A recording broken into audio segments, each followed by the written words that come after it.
İyunun 3-də gözlənilən hava şəraiti açıqlanıb. Milli Hidrometeorologiya Xidmətinin məlumatına əsasən, Bakıda və Abşeron yarımadasında hava şəraitinin dəyişkən buludlu olacağı, arabir tutulacağı, əsasən yağmursuz keçəcəyi gözlənilir. Lakin axşam qısa müddətli yağış yağacağı ehtimalı var. Şimal-qərb küləyi səhər mülayim cənub-şərq küləyi ilə əvəz olunacaq.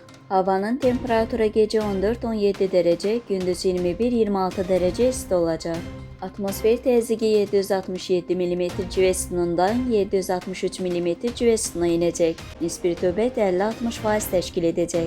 Azərbaycanın rayonlarında havanın əsasən yağmursuz keçəcəyi, lakin gecə və səhər bəzi yerlərdə yağıntılı olacağı gözlənilir. Ayrı-ayrı yerlərdə yağıntının qısa müddətli intensivləşəcəyi, şimşək çaxacağı, dolu düşəcəyi ehtimalı var. Gecə və səhər bəzi yerlərdə duman olacaq. Qərb küləyi bəzi yerlərdə arabir güclənəcək. Havanın temperaturu gecə 15-18 dərəcə, gündüz 23-28 dərəcə isti. Dağlarda gecə 5-10 dərəcə isti, gündüz 13-18 dərəcə, bəzi yerlərdə 20-25 dərəcə isti olacaq.